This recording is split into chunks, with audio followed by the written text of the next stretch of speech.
Its Prime Minister, Viktor Orban, has extended the nationwide lockdown indefinitely. Russia has reported nearly 1,800 new cases in a day, more than 60% of them in Moscow. Several MPs in Botswana have been caught breaking their self-isolation instructions and have now been placed in supervised quarantine. On Thursday, all parliamentarians were asked to quarantine for 14 days after a health worker who'd been screening them for the coronavirus herself tested positive. Will Ross reports. In one video shared on social media, a member of parliament out shopping in a busy supermarket is told off by people in the checkout queue. The sight of lawmakers loading up their trolleys made many people in Botswana angry because just hours earlier, all MPs and President Mokgweetsi Masisi had been told to stay isolated at home over fears that they could have caught the coronavirus. It's not clear how many lawmakers broke the rules and have now been placed in supervised government facilities. Earlier this week, the government introduced a 6-month state of emergency and said no businesses were allowed to sack any workers during that period. An Anglican bishop in the tiny impoverished Pacific nation of Vanuatu has appealed for help in the wake of a Category 5 tropical cyclone. In a Good Friday message, Bishop James Tama revealed that 5,000 people were homeless on the island of Santo and lacked water, food, power and means of communication. Cyclone Harold triggered extensive flooding. Japan's Sumo Wrestling Association has announced the sport's first coronavirus case. The competitor developed symptoms last week before testing positive. The traditional Japanese sport has already adjusted to life during the battle to fight the virus. One sumo event has been held behind closed doors and others cancelled. BBC News. 明天的希望无限，听见台北的人情味。全世界活力在线，全都在台北 Radio。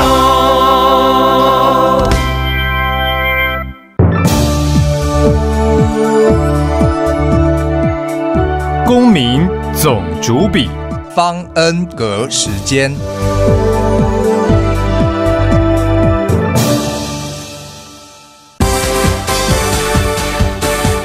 当家抢先报，你不能不知道。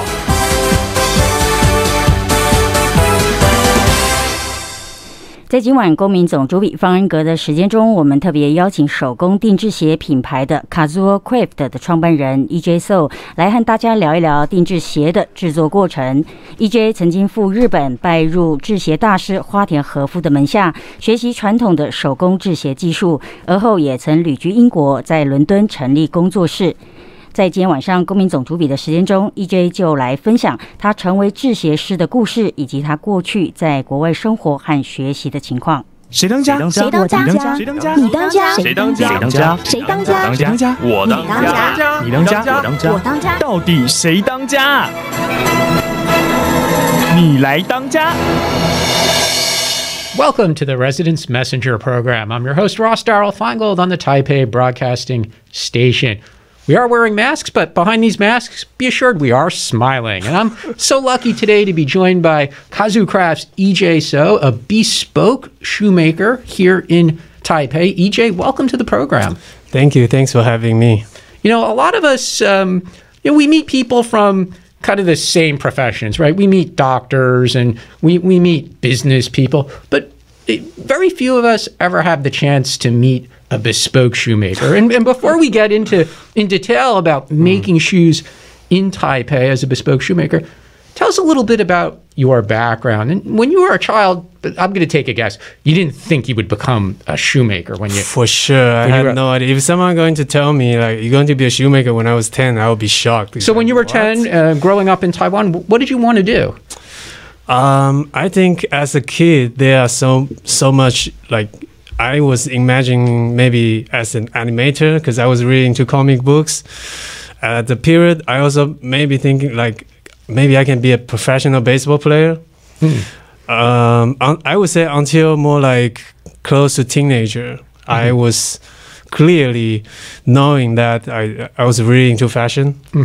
But you know, one of the things that foreigners like me are often told when we come to Taiwan is the school system, the education system in Taiwan is very traditional, Exactly. very rigid. And yet you said you even at an early age, you had an interest in animation. And when you became a teenager, you developed an interest in fashion. So even if the school was rigid and they're talking about math and science all the time, how did you develop an interest in these things? Or was there anything in school that was creative that kind of helped develop your interest even when you were 10, 15? I think I was definitely really into art. I like painting. I liked, doing more like creating stuff, but not without an intention. In school, I think the message from either my parents or from the teacher is still more like, oh, you gotta maybe do business, be a doctor, be a lawyer. That's more like the correct way to do, And take a lot of tests. Yeah, for sure. It's endless. Yeah, so when you were taking those tests, did you start to write animation and pictures on your exam? Pretty much like that, yeah. But I think the other hand, I would say I'm really lucky. My parents, they never really asked me to do, oh, you have to do this or that or specifically what. So I guess I'm kind of like have more freedom to choose what I want to experience. Now, you said you developed an interest in fashion when you were around 15. If you had to look back at that period, not just your life, but of fashion, what do you remember about fashion from that time? Wow, that's and it's not that long ago because you're still a young man, EJ. Well, I sort of see that when the trends comes back again, that kind of reminds me, oh, I'm getting old. Well, it's funny you say that because I see young people today wearing jeans with holes in them. Exactly. And I think that's pretty 90s, isn't it? No, yeah, it was like 1980s when I was growing up. I used to do that. Now I see 15, 20-year-olds doing the same thing. But when you were that age in Taiwan, what were some of the big fashion things that you noticed that kind of developed your interest in the fashion industry? Well, I would say my fashion foundation is based in 90s. Throughout 90s, we got like Nirvana, we got Oasis, we got some rock stars wearing, like you say, the broken, damaged jeans, and then it's like skateboarding gets really popular. People wear very loose t-shirt, and I think by then I was more like a follower, when I was younger. I followed this, I followed that. But through all that experience and ideas, I think slowly I kind of built up my own idea on the aesthetic, on fashion or whatever I want to do for the next. Yeah, you mentioned those loose clothes, and then the tight clothes came back in, and now like they're getting loose again. I said, to my shock, I saw an article a few days ago. It said the skinny suit is going out of style. We're going back to like the Donald Trump the big power suits. Yeah, it seems like that. Yeah. So then you went abroad to study. Where did you go, and what did you study? I first went to Japan. After I served the army for a year, in Taiwan, and where you got to wear a lot of nice green fashion. Yeah, camel fashion. I was I didn't study, but I was working in a fashion select shop in Tokyo by then, and that also gave me some new ideas about the fashion in Japan. Tokyo especially is also a huge, I would say, trend or like the fashion trends center in Asia, especially. And I was all about that. So that's one of the main reasons drug me to Japan. And people in Japan, they like people from Taiwan, correct? I think we have like a special relationship in between Japan and Taiwan. And does that apply in the fashion industry as well? Yeah, I think Taiwan since maybe 80s, 90s until now still get huge influence by Japanese culture in so many ways. And fashion for sure is a big part of it. Yeah. And you stayed there for about a year in Japan? In Tokyo, I stayed for a year, and then I moved to Osaka. By then, that's how I started to learn shoemaking. I moved to Osaka because I want to, that's where my Shisho means teacher, Hanada Kazuo.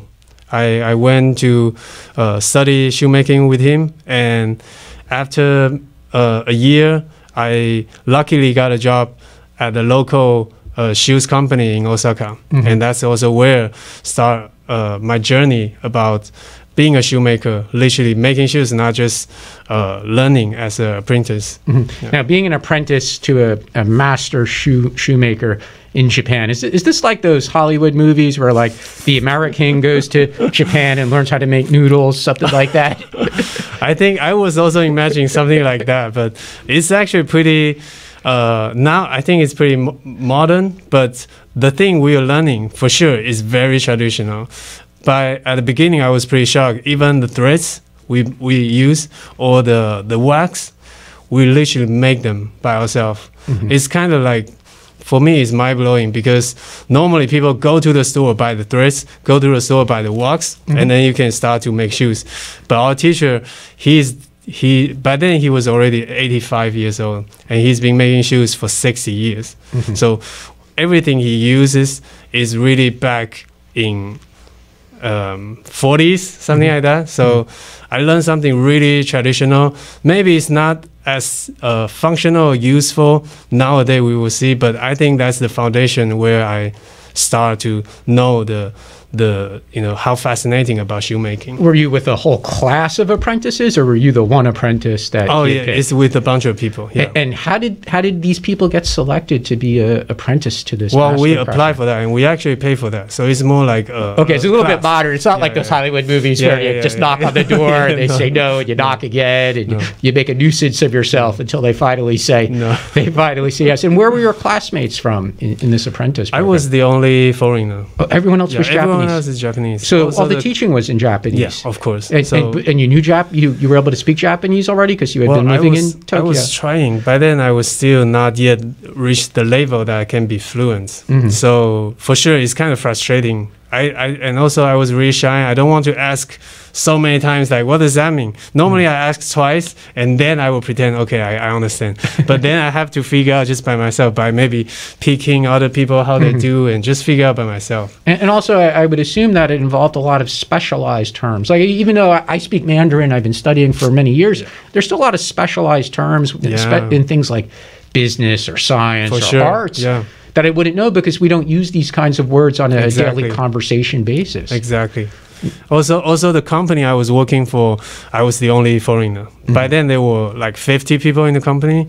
So after, I was living in Japan in total for 5 years. At the end, I finally found myself, okay, I kind of speak Japanese fluently in a way. And then after that, you went to London. Yes, by then I was about to be 30, and by then Taiwan started to have this working holiday visa to the UK. But to be honest, my parents, they were telling me like, hey, you're doing pretty all right in Japan, and Japan, they pay you pretty well. Life is stable. Maybe why you consider just staying there? And I think there's not a specific reason like make me really feel like I have to go to the UK, mostly because I think, it's kind of like narrow and limited. If I only see things in Taiwan or Japan, it's still Asia, you know. The Western culture is a completely different world, and I don't know. I wasn't even sure what I'm going to do, but I know I want to go see something else.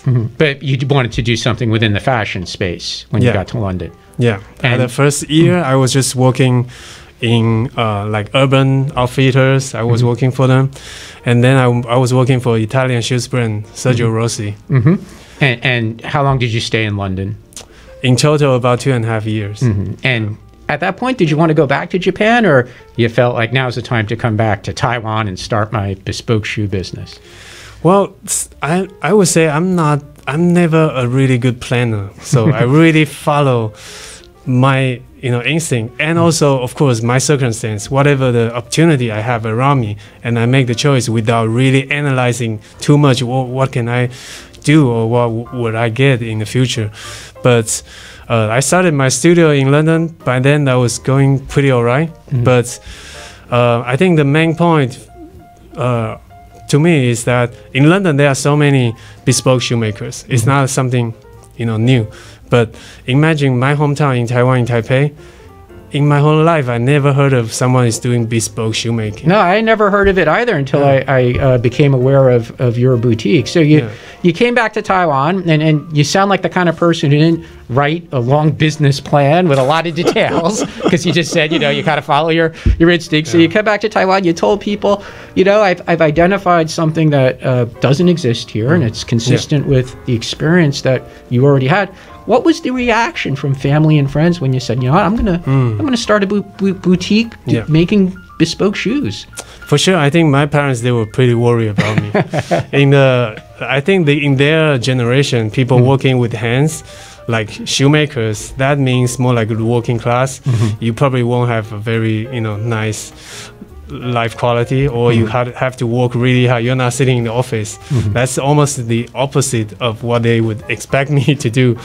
But I think now, the world changes, and people really appreciate handicrafts. People appreciate the detail, and things goes to another level after the industrial revolution, I would say. Mass production is in a way to make more and more people enjoy things or share the life quality, but the next level of life quality should be more customized. And I think that's where I believe that's the value of what I'm doing. So when you started the business in Taipei, what were some of the biggest challenges you encountered? Well, I think in Taipei, people still don't have this sense of I should get a pair of nice leather shoes. People either they wear flip flap. That's probably like the main thing, main fashion in Taiwan, or sneakers, more casual style. But I don't know, there's always like two sides to say. You can say, oh, this is not the market. But on the other hand, it's like, this is an undeveloped market. And you can be the pioneer. You can be the first person to offer something that people might also need.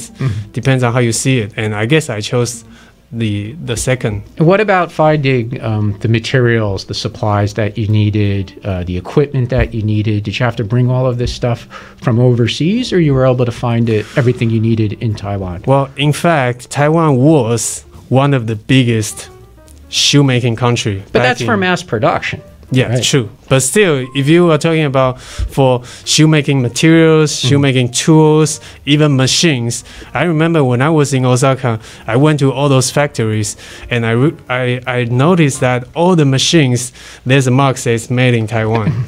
Taiwan was actually so much you can find for shoemaking material, either tools or materials, and they are way cheaper than Europe. So in my opinion, I also think this is a perfect island for me to start my own brand again.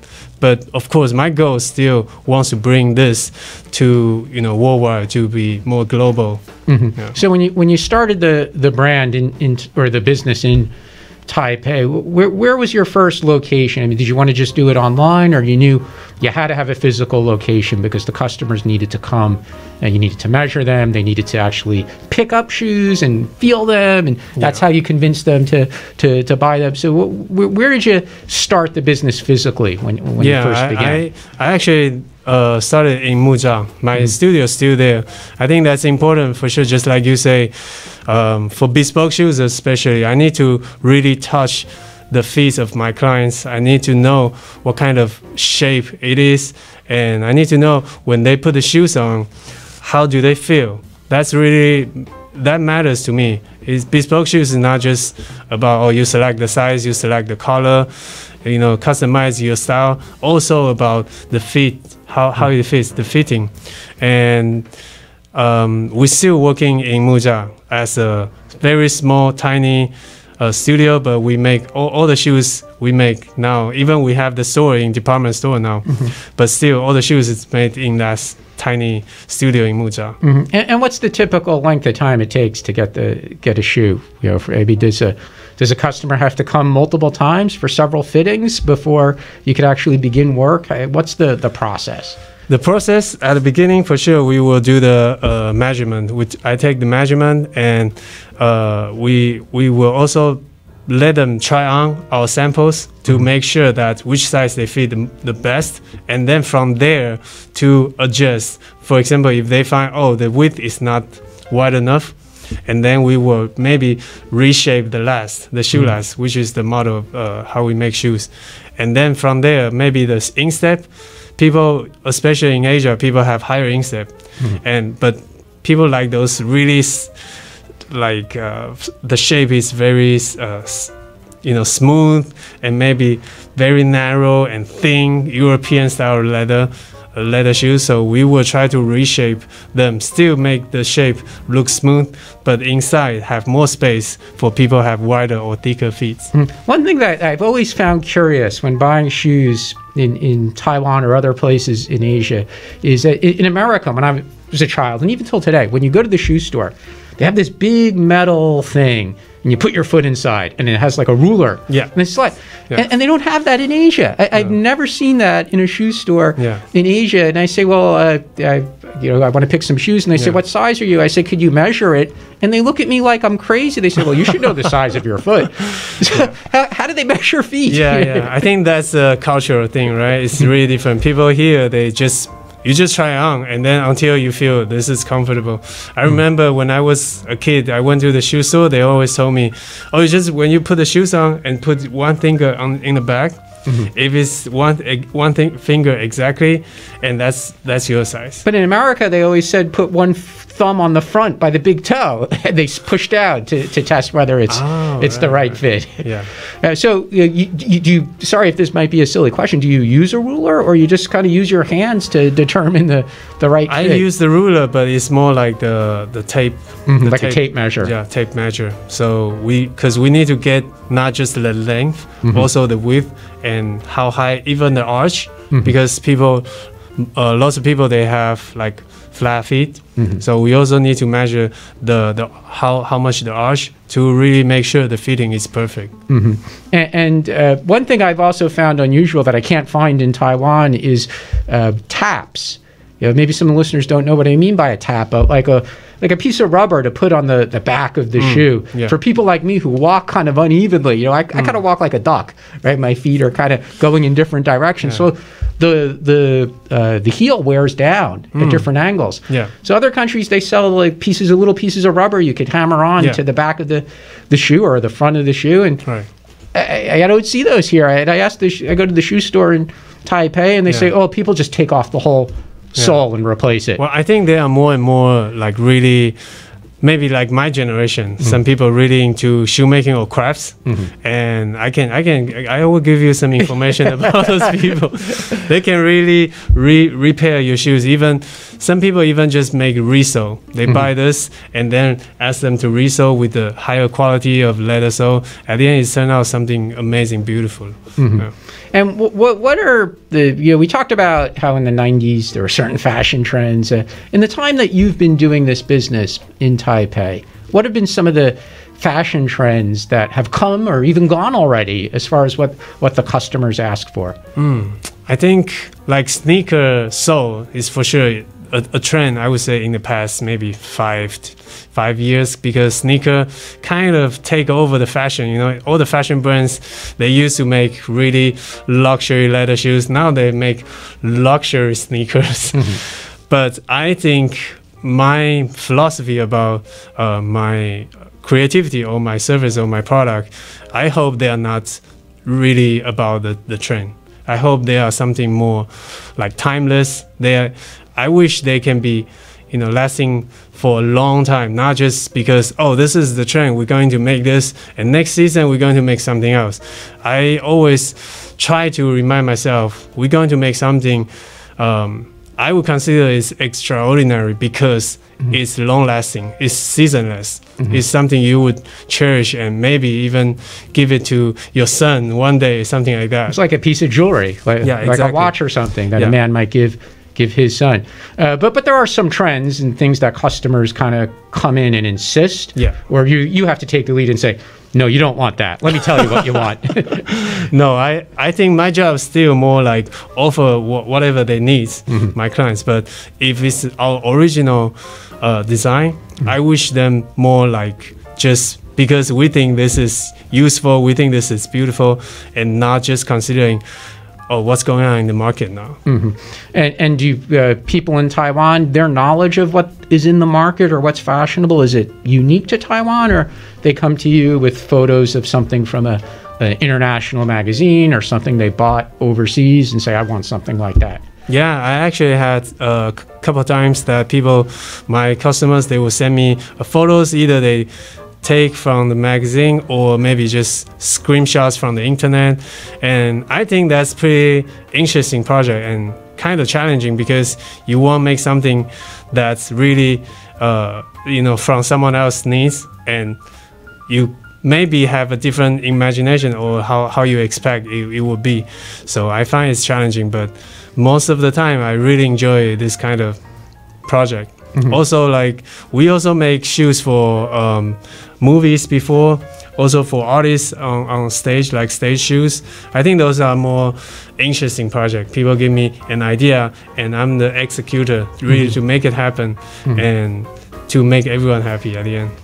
But so most of the time it's the customer with the idea, or they just come to you and say, EJ, give me shoes, you design it. Which is more common?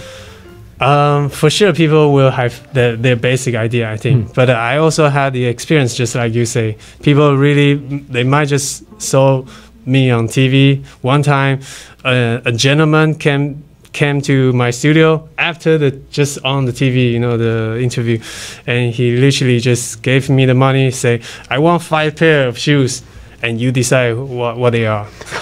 On that note, we're going to go into a break, but when we come back, we're going to talk more about specific kinds of shoes and things that customers ask for, and making bespoke shoes in Taipei. You're listening to the Residence Messenger program with me, Ross Darrell Feingold.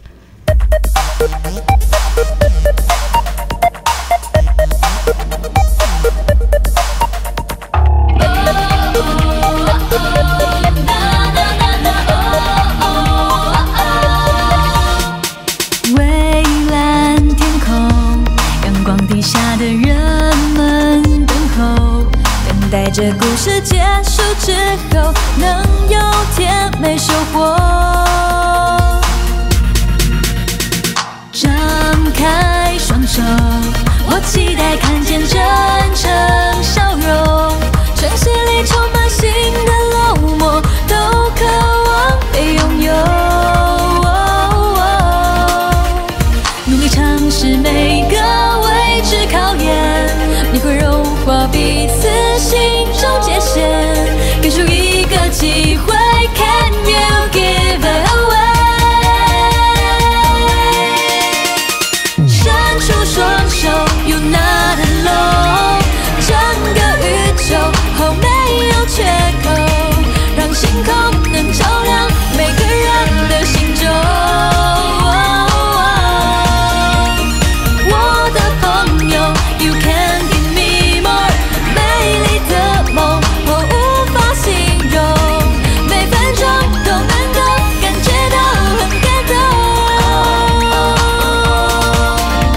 这份感动就留在心中，一起创造梦想的天空。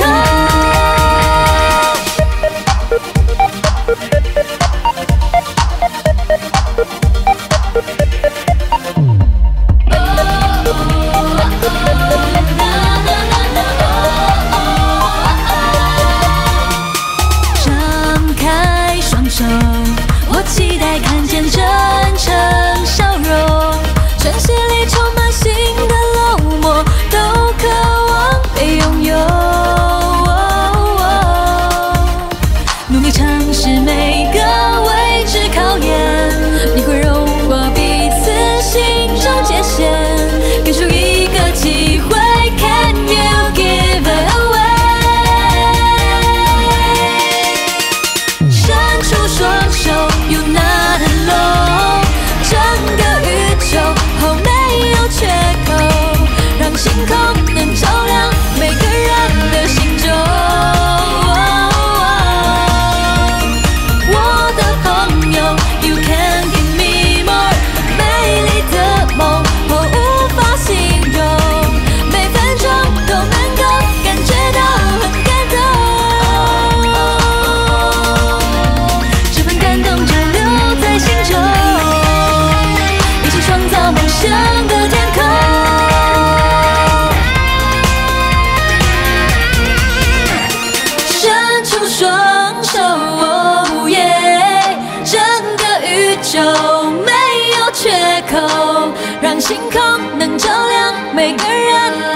中。我的朋友 You can give me more 美丽的梦我无法形容，每分钟都能够感觉到很感动，这份感动就留在心中，一起创造梦想的天空。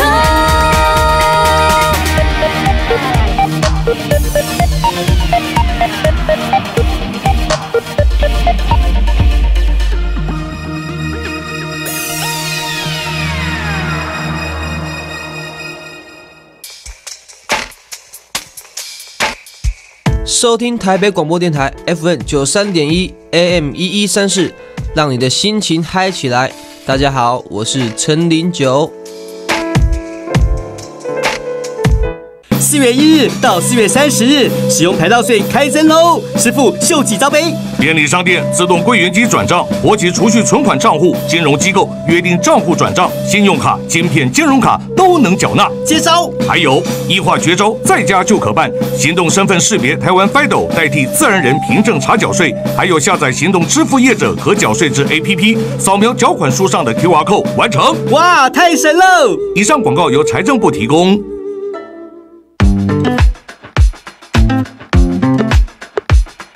台北市从109年3月1号起停用未粘贴防伪标签专用垃圾袋，民众若有未粘贴防伪标签专用垃圾袋，更换期限延长到109年5月29号下午5点，请民众在更换期限内到环保局更换或拨打1999询问。以上内容由台北市政府环境保护局提供。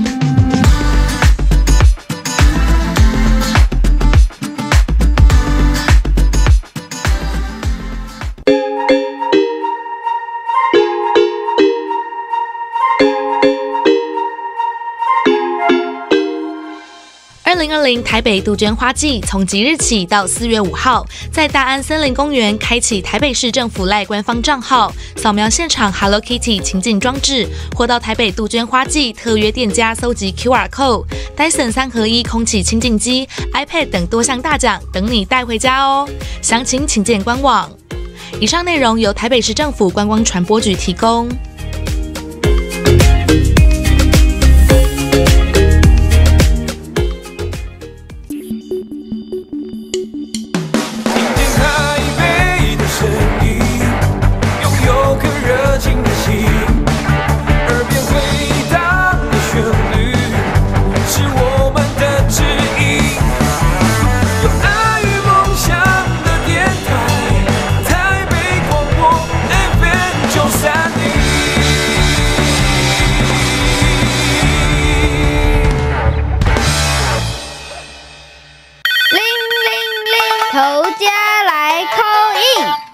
Welcome back to the Residence Messenger program with me, your host, Ross Darrell Feingold on the Taipei Broadcasting Station. Today we're joined by EJ So of KAZUO CRAFT, Taipei's most well-known bespoke shoe maker. Hello, it's me again. Before the break, we were talking about customers coming to the studio or to your boutique at the department store. Let me just ask you about the virus situation. What does it mean for your business? Because your business is obviously one where you need to get real close to the customer. They need to come and you need to measure their shoes and they need to try on the shoes. It's obviously not something that they could do online. How has the virus situation hurt the business? Well, I think it's just like all the other industry. People going less to the department store, so we have less visitors. But I still believe what I'm offering is not just for. It's pretty specific. People come to us for a reason.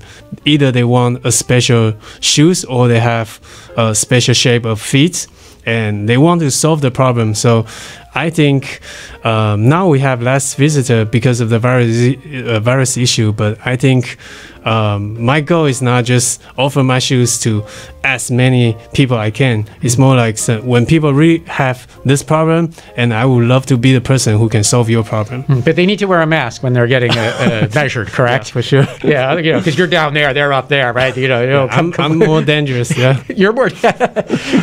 But what about for staff as well? Is there any impact on people that work with you. Everyone is still willing to come in. You can meet the suppliers. The chain is still operating normally for your business despite the virus situation. Yeah, I think some of the like some materials that now I think it's pretty. They have pretty strict laws on how you can send things out or import things. So for that reason, I think we have some specific tools that we cannot get. But most of the time, we make everything just in our little studio. So it's not really changed much in our studio. We still pretty.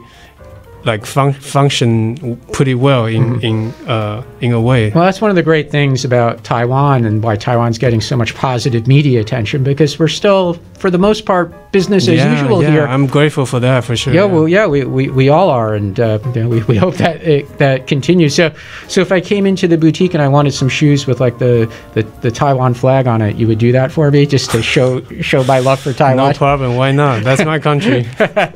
So before the break, you had mentioned that customers sometimes just come in and say, "Here's some money, make me some shoes," and they're not very, very particular about the design. They leave it up to you.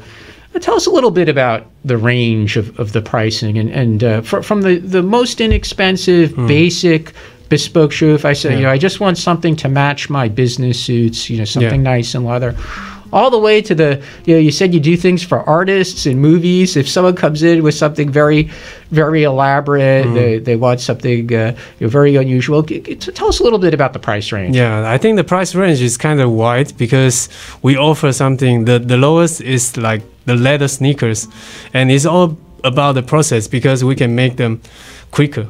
So the price is around 5,000 NTD, the lowest.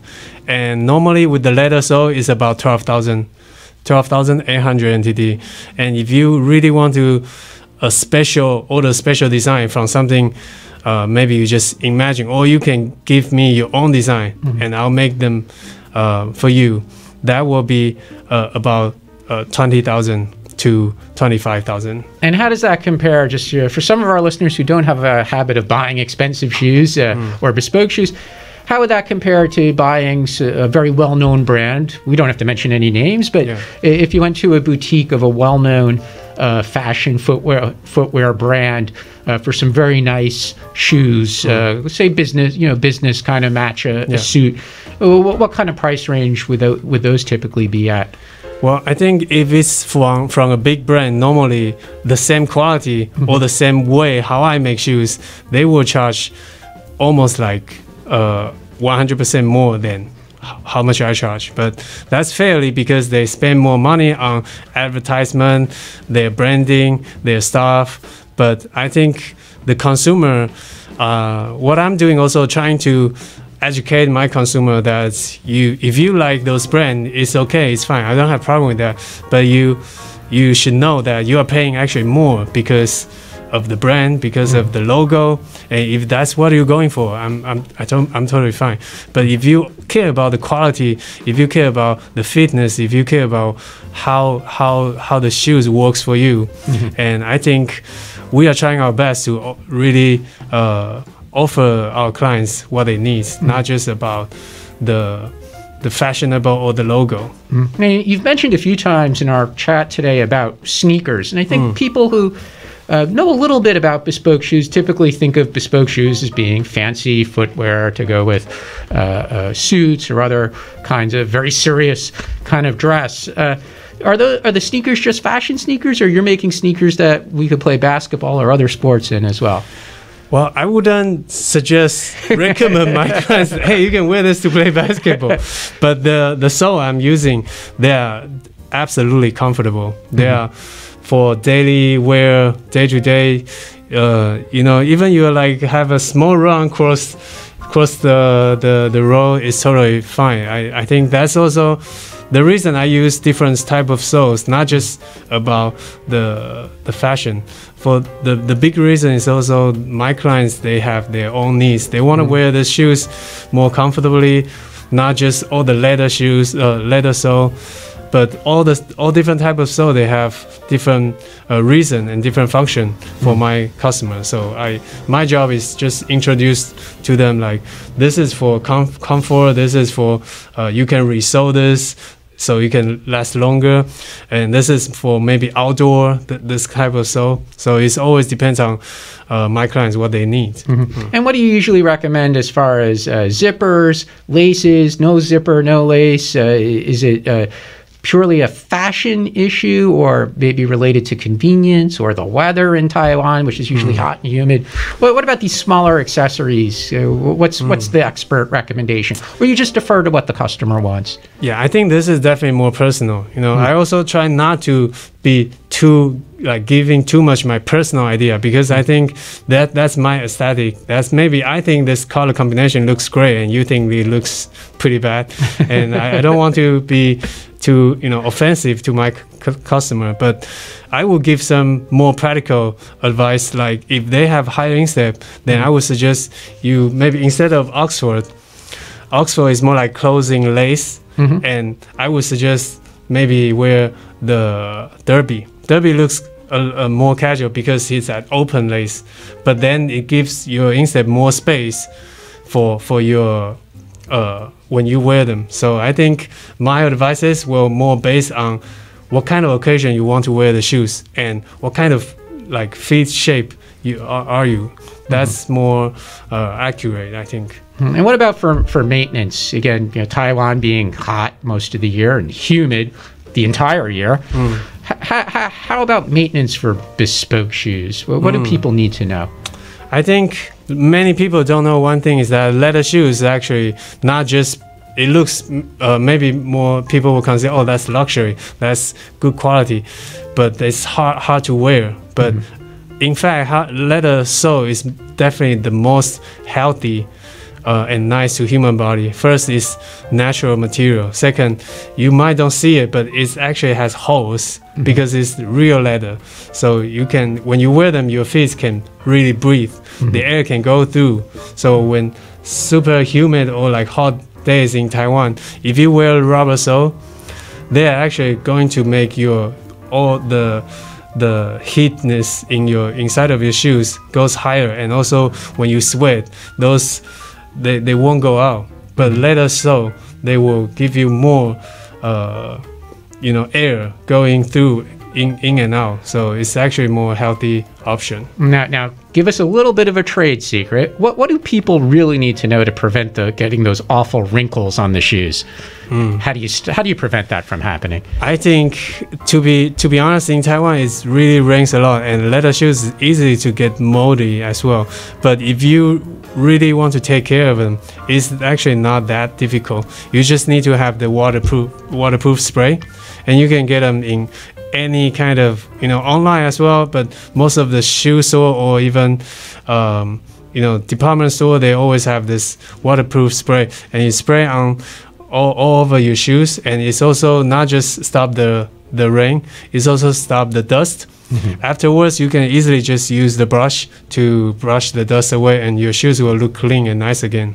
And should we always put the fitter thing inside to keep the shoe shape? Yeah, for sure. That's you know the trick. That's for sure. Leather shoes, if you want to keep the shape nice and beautiful, it's better. If you don't have the shoe tree, you can just use some, newspaper. You don't need, and you just put them into the shoes. Just keep the shape firm. Yeah. Now you mentioned the sneakers, and we've talked about shoes for more fancier situations to match a business suit, for example. I had a friend, I said, I'm going to have EJ So on my show. And I hope he's listening, because I said I would ask this question for him. This friend said, you have to ask EJ whether he makes riding boots for horse riding. Wow. Okay. I have to say, I haven't done things like that. But a while ago, a client came to me and asked me, hey, if you can you make golf shoes? And I never made golf shoes before. And I said, okay, let me Google and let me figure out how to do that. And at the end, I made the golf shoes for him. So maybe I can try. I don't know. I'll see what I can do. Okay, so I could send him to you. Okay, and while we're on this topic, other unusual requests. Tell us some unusual requests that customers had for the shoes that they wanted you to make for them?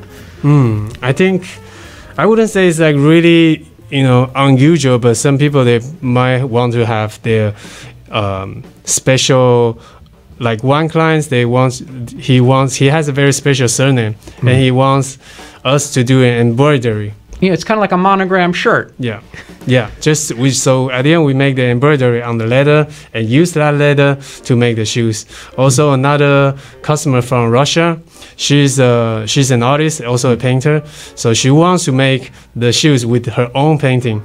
So at the end, it turned out that she came to our studio and she painted on the leather first. And then we used that leather to make the shoes for her. And she's really happy with the results. So she painted on the leather while it was still flat. Yeah, and before it had been cut onto the ship. And we measure like where to put this and where to that and put them together to make the shoes for her. And what about the maintenance for that? Will the paint stay on the leather? Well, we will have the spray on the leather, so I wouldn't say it's going to last perfectly, but we try our best to maintain that. And so you make women's shoes as well. It's not just men's shoes. Because when I think of bespoke shoes, I think of a store with some old man, not somebody who looks like you, who's making the shoes, and the customers are all old men as well. Yeah. So you make women's shoes as well. Yeah, for sure. From the beginning, we have customers is different genders. It's never about like bespoke shoes. I also kind of want to change this. It's like a stereotype. But bespoke shoes is for men. We actually always make women's shoes, and it's actually harder for ladies to get their leather shoes. Women have lots of like different fancy or beautiful shoes, but less leather shoes options, in fact. Yeah, well, I think most of us have seen Sex and the City, and we know how much they value good quality shoes. But tell us some funny stories about the customers, though. Maybe the request for the shoe isn't difficult. It's something that you could work with if they give you enough time. But dealing with the customers, do you have any funny stories? That they just behave strangely when you're trying to measure their feet, or they laugh, they get ticklish when you touch their feet. Yeah, I think quite some people that they, like when I was measuring the feet is something that people might think is. Normally they won't show to people, right? Some people, they will get shy, or sometimes maybe they think, oh, my feet is really smelly. Maybe don't do this today. And what do you do in that situation? I want to be professional for sure. So I always say, don't worry about this. I can handle this. This is my job. And sometimes I just need to have a deep breath and just be professional. Good thing is now there are masks everywhere. So maybe you'll just have to wear one of these masks when you're doing that. It's actually good to wear a mask. Well, I've been joined today by EJ So of KAZUO CRAFT, and to find you on the internet, what's the website? You can find us either on Facebook or Instagram, and also website. You just type KAZUO CRAFT, KAZUO, and CRAFT, CRFAT. You can find us. Well, terrific. Thank you so much for joining us, and we look forward to hearing more about your success, especially Thank you so much. Taking this globally. I've seen you've gotten some good global media coverage. I will try my best. You've been listening to the Residence Messenger program on Taipei Broadcasting Station with your host, Ross Darrell Feingold. Have a great weekend.